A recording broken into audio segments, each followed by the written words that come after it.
नमस्कार दोस्तों। आज हम सुनेंगे मुंशी प्रेमचंद द्वारा लिखी कहानी अनुभव। मेरे स्वामी को 1 साल की सजा मिली है। उनका अपराध सिर्फ इतना था कि 3 रोज पहले जेठ की तेज गर्मी में उन्होंने कई राष्ट्र सेवकों की पानी व शरबत के साथ खातिरदारी की थी। मैं उस दौरान कोर्ट में खड़ी थी। ऐसा लग रहा था मानो कमरे के बाहर खड़े शहर की सभी राजनीतिक चेतना किसी बंदी पशु की तरह जोर जोर से चीख रही हो। मेरे स्वामी बेड़ियों से बंधे हुए लाए गए। इस दौरान हर तरफ सन्नाटा पसर गया, लेकिन मेरे मन में कोहराम मचा हुआ था।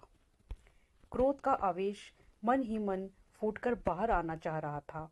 मुझे इतना गुमान कभी नहीं महसूस हुआ था। सामने कुर्सी पर बैठा अंग्रेज जज और उसके बगल में खड़े लाल रंग की पगड़ी बांधे पुलिस अफसर सभी मुझे नीच दिख रहे थे। बस यही मन कर रहा था कि तुरंत दौड़कर अपने स्वामी के पैरों में गिर जाऊं और वहीं प्राण त्याग दूं।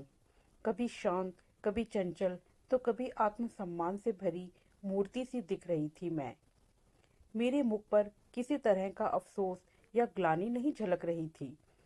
किसी की सेवा को अपराध करार देना व उसको 1 साल की जेल की सजा सुनाना गजब की न्याय व्यवस्था है। ऐसे में तो मैं 100 बार ये गुनाह करने को तैयार हूँ। मेरे स्वामी जाने लगे और जाते वक्त मेरी ओर देखकर मुस्कुराए और फिर आगे बढ़ गए। कोर्ट से बाहर आकर मैंने 5 रुपए की मिठाई खरीदी और कुछ राष्ट्रीय सेवकों को आमंत्रित कर मिठाई खिलाई। उसी दिन शाम होते ही मैं पहली बार कांग्रेस के जलसे में शामिल होने से खुद को रोक नहीं सकी। यही नहीं, मैंने मंच पर जाकर भाषण भी दिया। अंदर द्वेष इतना भरा था कि सत्याग्रह का प्रण भी ले लिया। उस समय मेरे अंदर इतनी शक्ति कहाँ से आ गई, मुझे खुद भी पता नहीं चला। लेकिन हाँ, सब कुछ न्यौछावर हो जाने के बाद अब किस बात का डर था। भगवान का कठिन से कठिन प्रहार भी अब मेरा क्या बिगाड़ सकता था। अगले दिन मैंने पिताजी व ससुर जी के लिए 2 पत्र लिखे। ससुर जी को पेंशन मिलती थी और पिताजी जंगल के महकमे में अच्छी पोस्ट पर आसीन थे। परंतु अफसोस कि सारा दिन बीत जाने के बावजूद कोई जवाब नहीं आया। उसके अगले दिन भी किसी का खत नहीं आया, लेकिन तीसरे रोज दोनों लोगों का जवाब आया। ससुर जी ने पत्र में लिखा था कि मुझे लगा था वृद्धावस्था में तुम दोनों मेरा सहारा बनोगे, लेकिन अब कोई फायदा नहीं। तुम दोनों ने मेरी आस पर पानी फेर दिया। मुझे सरकार से पेंशन मिलती है, लेकिन तुम्हें अपने यहाँ रखकर मैं इस पेंशन को खोना नहीं चाहता। पिताजी के पत्र में भी कुछ ऐसा ही कठोर जवाब सुनने को मिला। पिताजी को इसी वर्ष ग्रेड मिलने वाला था, परंतु अगर वो मुझे अपने पास बुलाते तो उन्हें ग्रेड से हाथ धोना पड़ता। ऐसे में वो मेरी मौखिक रूप से मदद करने के लिए तैयार थे। मेरा मन दुखी हुआ और मैंने इन दोनों खतों को जला दिया। वह उसके बाद उन्हें अपनी ओर से कोई खत नहीं लिखा। इसे ही कहते हैं स्वार्थ, जिसका प्रभाव इतना प्रबल होता है कि वक्त पर अपनी संतान भी नजर नहीं आती। ससुर व पिता दोनों ने मुंह फेर लिया। लेकिन अभी मेरी आयु ही क्या है, अभी तो मुझे दुनिया देखनी है।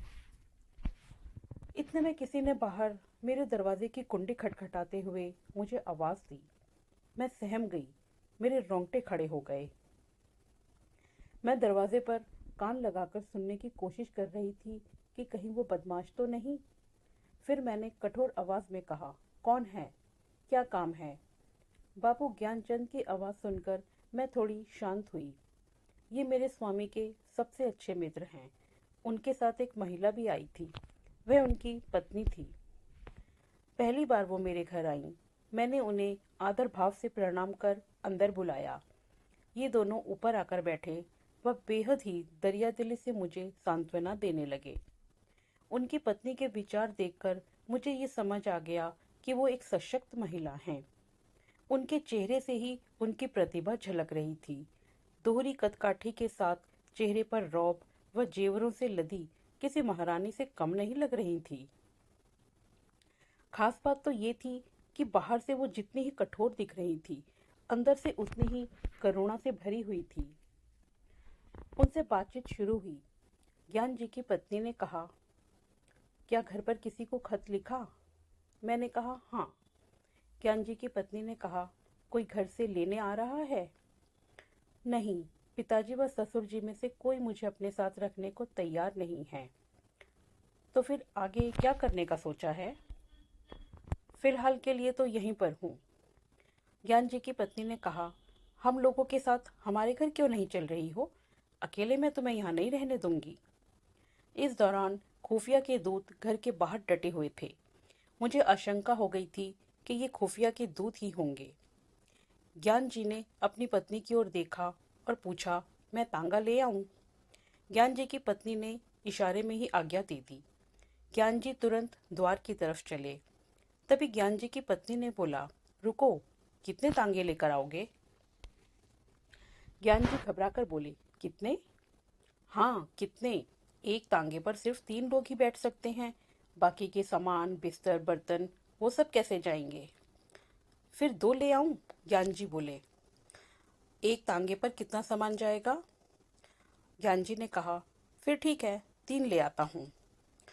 हाँ, तो अब जाओ भी, इतनी देर क्यों कर रहे हो? जब तक मैं कुछ कहती तब तक ज्ञान जी निकल गए।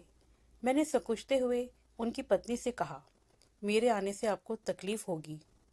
कठोर वाणी में ज्ञान जी की पत्नी ने बोला, हाँ, तकलीफ तो होगी। तुम किलो भर आटा खाओगी, घर में एक जगह भी घेर लोगी, ये सब क्या कम कष्ट है? इतना सुनकर मैंने कहा, क्या बहन, आप भी? उनकी पत्नी ने मेरे कंधे पर हाथ रखकर कहा, जब तुम्हारे स्वामी वापस आ जाएं तो मुझे अपने घर में रख लेना, हिसाब बराबर हो जाएगा। अब ठीक है ना? तो चलो, सारा सामान बांध लो। ये सब देखकर बिल्कुल सपने जैसा लग रहा था। इतनी उदार स्त्री मैंने आज तक नहीं देखी थी। मुझे उनमें बड़ी बहन दिख रही थी। ऐसा लग रहा था जैसे क्रोध व चिंता जैसी चीजों पर उन्होंने काबू पा लिया है। हर वक्त उनके मुख से मधुर वाणी निकलती थी, मानो सरस्वती का वास हो। उनकी कोई संतान नहीं थी, लेकिन फिर भी वे दुखी नहीं थी। घर का काम वो स्वयं करती और बाहर के काम के लिए एक लड़का रख रखा था। आश्चर्य तो इस बात का था कि दिन भर मेहनत करने के बाद भी वो कभी आराम नहीं करती। यही नहीं, उनका आहार भी बेहद कम था। दिन भर वो मुझे कुछ न कुछ खिलाने के लिए परेशान रहती, एक काम भी नहीं करने देती। बस यही बुरा लगता था।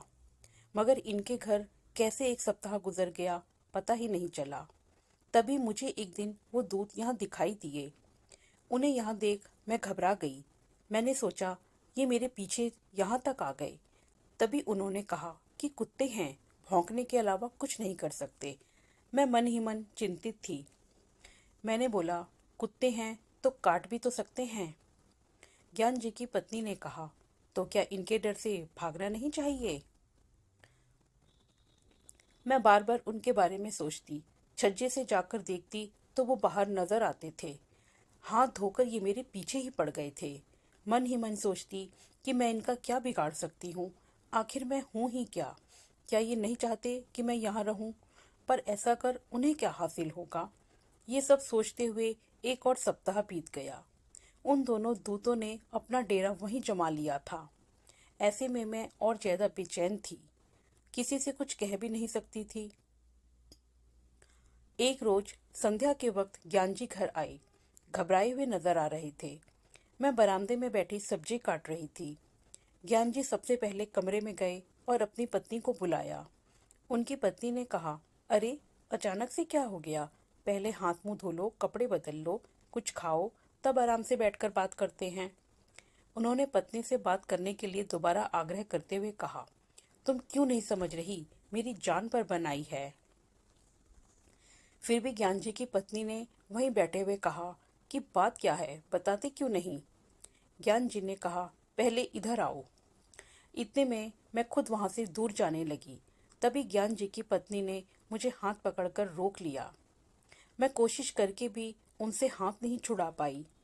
ज्ञान जी मेरे सामने वो बात कहना नहीं चाहते थे, लेकिन उनसे इंतजार भी नहीं हो रहा था।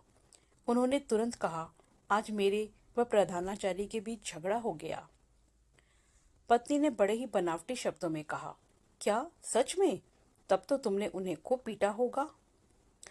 तुम्हें मजाक सूझ रहा है? यहाँ मेरी नौकरी आफत में है। जब इतना ही डर था तो झगड़े क्यों? मैं नहीं झगड़ा, उन्होंने मुझे बुलाकर खूब सुनाया, बिना मतलब के। अब क्या बताऊं? पत्नी ने कहा, मैंने कई बार बोला है कि ये मेरी बहन है, तुम इनके सामने सब कुछ बोल सकते हो। अच्छा, पर जब बात इनके बारे में ही हो तो? पत्नी ने कहा, मैं समझ गई, खुफियों से तुम्हारी अनबन हुई होगी और पुलिस ने तुम्हारे स्कूल में शिकायत कर दी होगी। ज्ञान जी सोचते हुए बोले, नहीं, ऐसा नहीं है, लेकिन पुलिस ने हाकिम जिला के यहाँ शिकायत की और उन्होंने प्रधानाचार्य ने मुझसे जवाब मांगा है। पत्नी ने कहा, प्रधानाचार्य ने कहा होगा कि उस महिला को अपने घर से बाहर करो। हाँ, कुछ ऐसा ही समझ लो। फिर तुमने क्या कहा? फिलहाल मैंने कुछ नहीं कहा है, वहां कुछ समझ में नहीं आ रहा था। पत्नी ने गुस्से में कहा, जब तुम इसका जवाब जानते हो फिर सोचना कैसा? ज्ञान जी सहम कर बोले, मैं ऐसे अचानक कैसे बोल देता?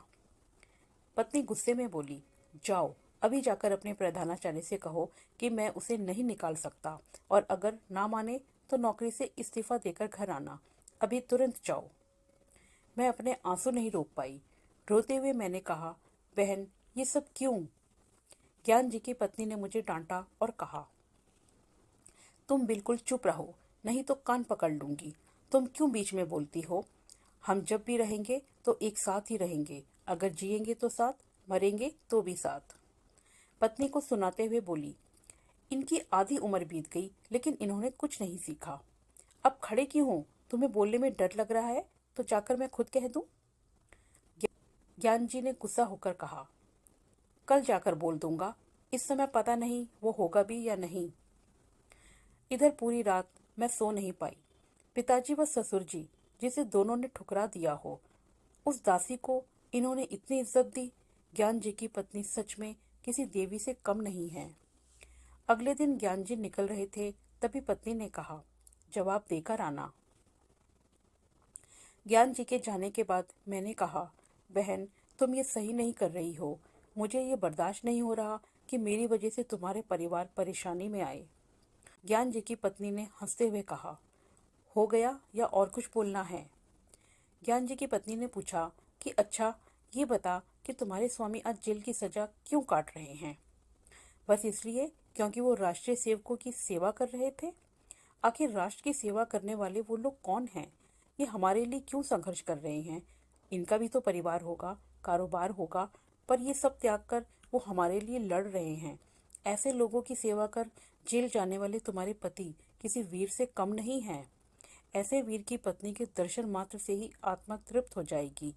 फिर मैं नहीं, तू मुझ पर एहसान कर रही है। मैं चुपचाप उनकी बात सुनती रही और कुछ नहीं बोल पाई। संध्या हो गई। ज्ञान जी घर आए तो उनके चेहरे पर अलग सी चमक नजर आ रही थी। पत्नी ने पूछा, हार कर आए या जीत कर? ज्ञान जी ने स्वाभिमान के साथ कहा, जीत कर। जब मैंने नौकरी से इस्तीफा दिया तो उसका दिमाग चकरा गया। तभी उसने हाकिम जिला के पास जाकर बात की। वापस आकर उसने बोला, आप राजनीतिक जलसों में क्यों नहीं शरीक होते? मैंने बोला, ना भाई, मैं कभी ना जाऊं। उसने पूछा, क्या आप कांग्रेस के सदस्य हैं? मैंने बोला, नहीं, और ना ही किसी सदस्य से मेरा कोई संबंध है। उसने पूछा, क्या कांग्रेस के फंड में आप दान करते हैं? ना भाई, फूटी कौड़ी भी नहीं। उसने कहा, तो ठीक है, मैंने आपका इस्तीफा अस्वीकार कर दिया। पत्नी ने ये सुनते ही ज्ञान जी को गले से लगा लिया। दोस्तों, इस कहानी से हमें ये सीख मिलती है कि स्वाभिमान व त्याग की भावना से किया हर काम किसी के दिल में आपके लिए आत्मसम्मान को बढ़ा सकता है। साथ ही बुरा वक्त अपने व पराये की सही पहचान भी करा देता है। धन्यवाद।